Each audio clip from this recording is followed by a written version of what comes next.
निर्णय कर लिया तो आपको वो योग्यता आपकी खत्म हो जाएगी, योग्यता को नष्ट कर देगी।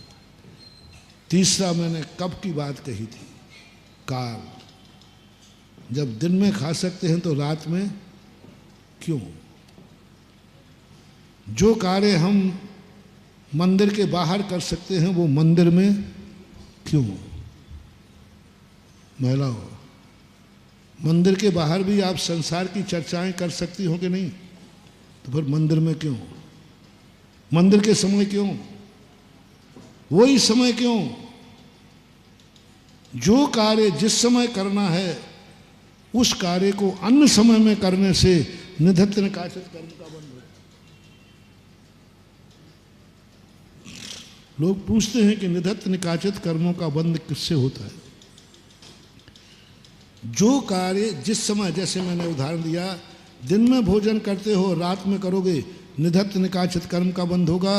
अब कोई ताकत तुम्हें उल्लू बनने से नहीं रोक सकती।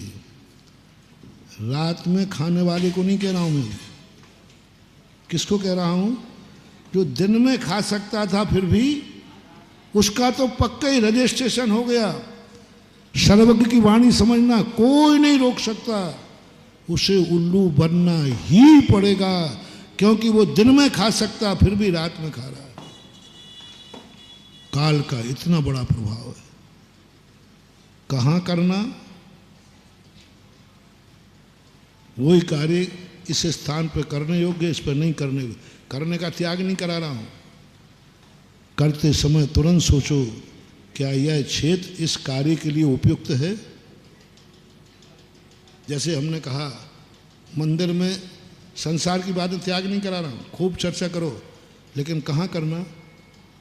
मंदिर में नहीं करूंगी। राग द्वेष करना है, करेंगे, राग द्वेष है, मंदिर के नाम से नहीं करेंगे। मंदिर में राग द्वेष नहीं करेंगे। धर्म के निमित्त से नहीं करूंगा। राग द्वेष तो मैं करूंगा, राग द्वेष तो करूंगा, दुश्मनी तो पालूंगा, पक्का दुश्मन है 7 पीढ़ी का, लेकिन मंदिर के निमित्त से राग द्वेष नहीं करूंगा। मंदिर में राग द्वेष नहीं करूंगा, धर्म के कार्यों में राग द्वेष नहीं करूंगा। बस मात्र क्षेत्र का त्याग कर दो। इस क्षेत्र में मैं राग द्वेष नहीं करूंगा। जो क्षेत्र में राग द्वेष करने के लिए नहीं कहा है, उस क्षेत्र में यदि आपने कोई पाप किया है तो कल आपको ऐसा स्थान मिलेगा जहां तुम पाप छोड़ना भी चाहोगे तो छोड़ नहीं पाओगे। छोड़ना भी चाहो, कितने लोग हैं जो तरसते हैं, महाराज मैं चाहता हूं, नहीं कर पाओगे, क्योंकि तुमने उस क्षेत्र में पाप किया है जो पाप करने के लायक नहीं था, जो धर्म के लिए था, अच्छे कार्यों के लिए था। उस स्थान पर तुमने झगड़ा किया। मंदिर में तुमने झगड़ा किया, कसाई की मनाही नहीं कर रहा हूं, मंदिर में झगड़ा किया, मंदिर के निमित्त से झगड़ा किया, पवित्र स्थान पर राग द्वेष किया। स्थान का ध्यान रखना, निधत्त निकाचित करो। नहीं, एक स्थान का तुम ध्यान नहीं रखते हो तो आपको ऐसा कर्मबंध होगा कि आपकी योग्यता ढक जाएगी। जहां चाय खा रहे हो, खाने की मना नहीं कर रहा हूं, बाजार में खा रहा है, होटल में खा रहा है, घर में खा रहा है, पूरे घर को मुसाफिर खाना बना दिया। क्षेत्र का महत्व बहुत बड़ी चीज, महानुभाव। यदि तुम जहां तहां खा रहे हो तो एक दिन तुम्हारी वो दशा रहेगी कि तुम्हें दिन भर खाने के अलावा कुछ नहीं। तुम मंदिर में भी जाओगे तो निर्माण खाओ, बकरी बनोगे, बकरी।